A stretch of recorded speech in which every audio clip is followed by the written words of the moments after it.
एक समय की बात है, एक शक्तिशाली राजा घने जंगल में शिकार करने गया। अचानक काले बादलों ने आसमान को ढक लिया और बारिश शुरू हो गई। सूरज ढल गया और धीरे धीरे अंधेरा जंगल में छा गया। राजा रास्ता भूल गया और अपने सिपाहियों से बिछड़ गया। भूखा, प्यासा और थका हुआ वह जंगल के किनारे एक पेड़ के नीचे बैठ गया। जल्द ही उसने 3 बच्चों को, जो सबसे अच्छे दोस्त थे, अपने गांव की ओर जाते हुए देखा। राजा ने उनसे पूछा कि क्या वे उसके लिए कुछ खाना और पानी ढूंढ सकते हैं, क्योंकि वह बहुत भूखा था। बच्चे मदद करने में बहुत खुश हुए। थोड़ी देर बाद राजा ने उनसे पूछा कि वे बदले में क्या चाहते हैं। पहला बच्चा बोला, मुझे धन चाहिए। मेरे पास कभी भी खाने और अच्छे कपड़े पहनने के लिए पर्याप्त नहीं था।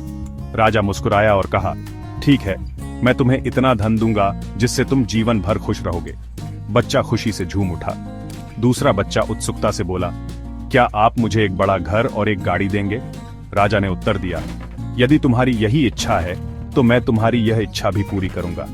बच्चे की आंखें चमक उठीं, जैसे वह अपने भविष्य की कल्पना कर रहा हो।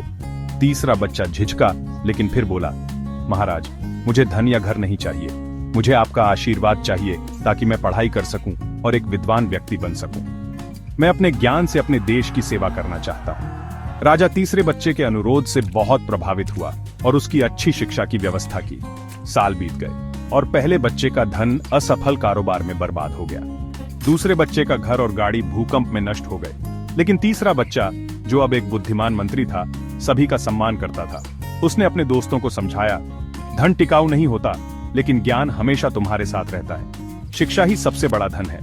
तो याद रखना विद्यार्थियों, अपनी शिक्षा में निवेश करो, क्योंकि यही एक खजाना है जिसे कोई कभी छीन नहीं सकता।